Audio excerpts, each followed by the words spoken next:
Hermione, Hermione, Hermione, the life of Hermione Granger. But before we start today's video, please like this video, turn on notifications. If you are still not subscribed, then what are you waiting for? Subscribe, share this video, and comment down below. Now back onto the video. Hermione's character in the series of Harry Potter reflects J.K. Rowling as a kid.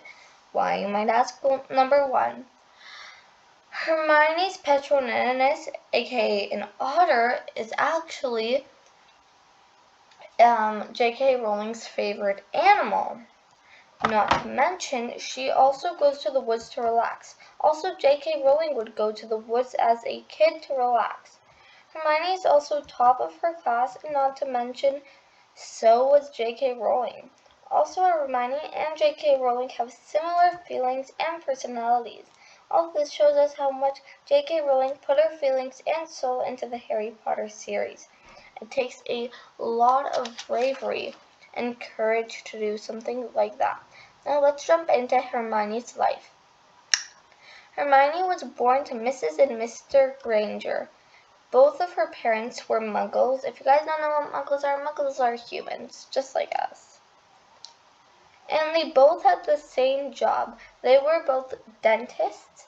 The two picked the unusual name Hermione partly to show how smart they are, since the name came from Shakespeare, but also because she was going to be unique and special. And they wanted a name that would reflect that. They also took Hermione often to the Forest of Dean, where they would go camping a lot. They also went to Jaspery Avenue, where they would go to see movies a lot. Hermione's room was on the first floor. She would have weird things happen around her that no one could explain, which she would later find out was magic. She attended Muggle school for many years, and she was a very bright student.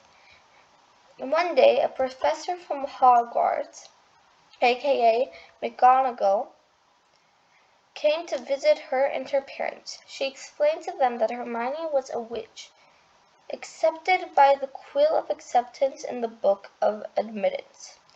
In the Book of Admittance, two objects that write down a person's name as soon as they show their first signs of magic.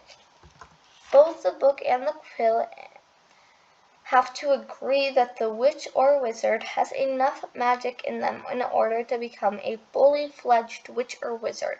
When the weird things that Hermione would make happen occurred, she was using magic, and the book and quill realized that she was capable of becoming a witch. Most students just got a letter asking them to come to Hogwarts. But because Hermione was a Muggle-born and neither she nor her parents knew anything about the wizarding and witching world, she had someone explain it to her.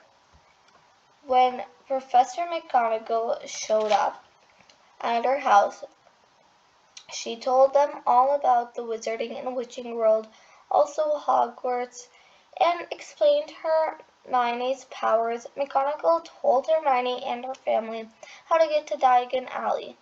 Later, the family went to get school supplies. This was the first glimpse of the wizarding world Hermione got. She bought the books that she needed for class, as well as a few others. A wand from Ollivander's, robes, and other school supplies. Hermione read all of the books that she had gotten, both for her classes and other books she had picked up to learn more about the wizarding world. She learned all about the spell books by heart and even managed to perform a few simple spells, something that is very unheard of as most need instructions and a lot of time to be able to channel magic from a young age. It was clear that Hermione was a very powerful witch.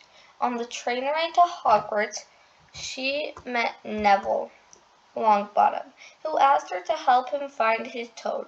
While she was looking, she met Ron and Harry. When it was time to be sorted, the sorting hat seriously considered putting her in Ravenclaw, the house known to have the most intelligence.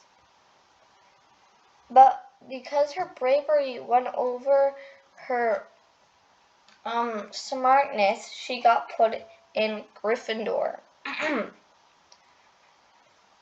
Hermione was a very gifted student and always outshined her classmates. She did, however, struggle with her flying lessons, unable to make her broom come to her hand, but rather roll over. Hermione strictly followed the rules, and once she had heard that Ron and Harry were sneaking out to duel Draco, she stepped in and said, quote, "You mustn't go wandering around the school. Think of the points you'll lose for Gryffindor if you're caught." Hermione almost told Ron's brother Percy he was a prefect on them, but she decided to confront them before they left. She followed them out of the portrait hall to confront them out, but the door locked behind them. What happened next, you wonder? That will be for part 2. If you guys want part 2, comment down below. But the video comes here to an end. Please like this video, subscribe, turn on notifications, comment down below, and share this video. Bye!